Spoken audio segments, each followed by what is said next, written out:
Halo semua, salam jumpa kembali di channel kita ini. Semoga channel kita ini dapat bermanfaat demi peningkatan pengetahuan dan wawasan kita semua. Mari kita buka pikiran, buka hati, dan buka jendela ilmu.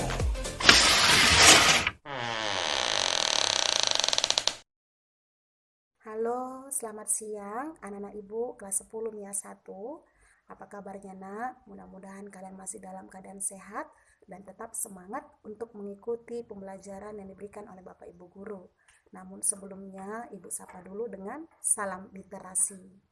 Baiklah anak-anak ibu, sesuai dengan roster, hari ini kita bertemu kembali dalam pembelajaran jarak jauh kita Bahasa Indonesia, Jumat 15 Mei 2020.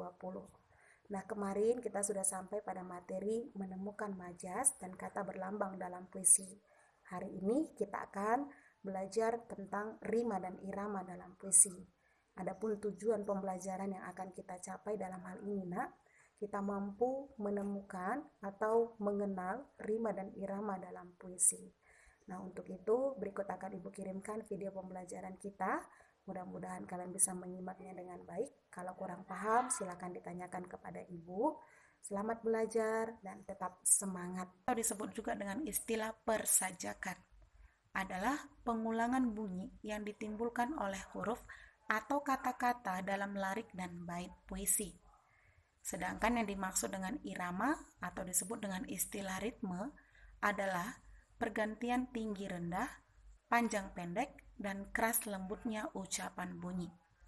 Jadi, kedua unsur ini, yaitu rima dan irama, sama-sama berperan penting dalam sebuah puisi untuk menciptakan efek musikalisasi, keindahan, dan enak didengar, walau puisi itu tidak dilakukan secara langsung. Melainkan, maksudnya seperti ini nak, ketika kita bisa berhasil membaca puisi dengan baik, di situ kita bisa menikmati bahwa ada rima dan irama yang menyatu, saling berkesinambungan, membentuk satu bunyi yang sama untuk enak kita dengarkan atau untuk enak kita baca atau nikmati sebagai pembaca atau penikmat karya.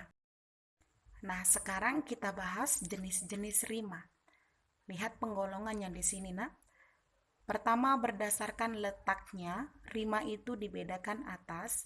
Yang pertama, rima awal, yaitu persamaan bunyi yang terletak pada awal kalimat, larik, atau baris puisi. Perhatikan contoh di situ, nak. Dari mana hendak kemana? Dari sawah hendak ke huma. Dari mana kita berkelana? Dari rumah menuju dunia. Nah, pengulangan bunyi yang sama persis di situ di awal ya. Dari.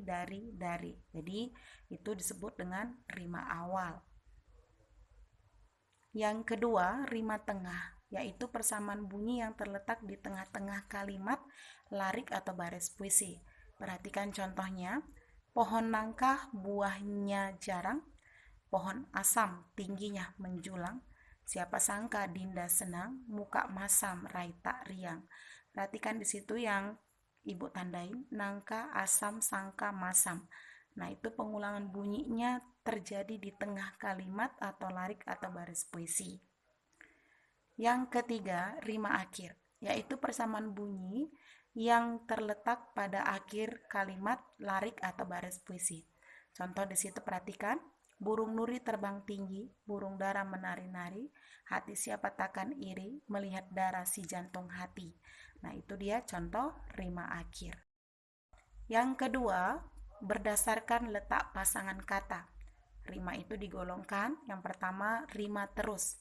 Nah, rima terus ini pola sajaknya AA ya. Perhatikan, yaitu persamaan bunyi kata atau suku kata pada akhir setiap baris. Jadi, rimanya ini polanya sama.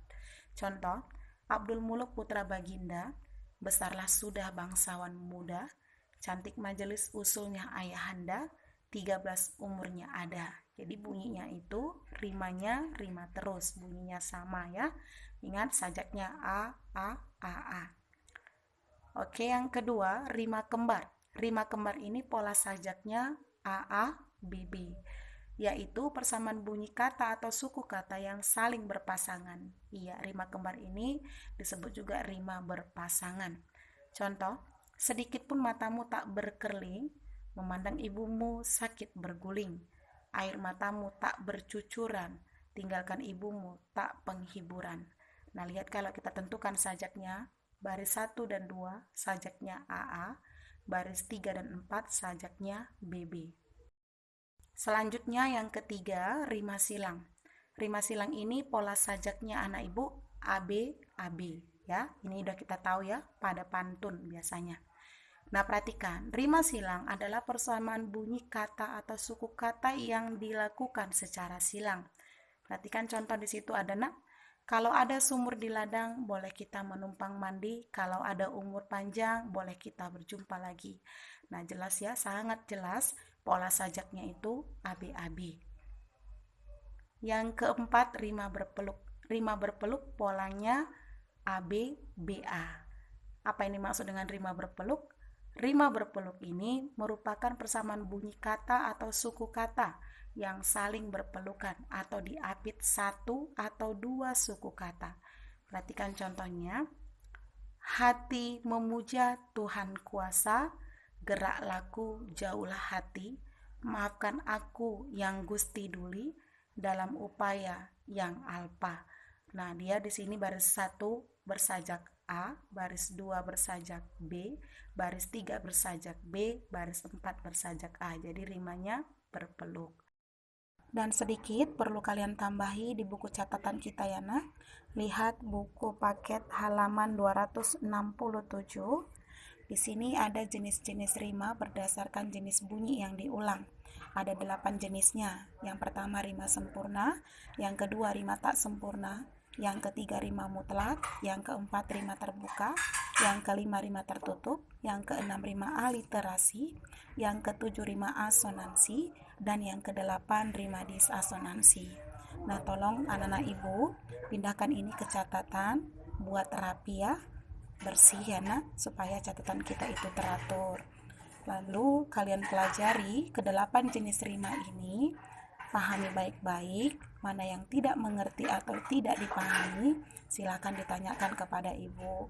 Boleh secara pribadi lewat WA pribadi ibu, atau boleh juga untuk kita diskusikan di WA grup kita, boleh, terserah ya nak. Oke, selamat belajar nakku, dipahami baik-baik materinya. Minggu depan kita bertemu kembali dalam pembelajaran kita, materi membaca dan musikalisasi puisi. Itulah materi kita terakhir di bab 8 ini ya. Oke, selamat sore anak-anak ibu, Tuhan memberkati.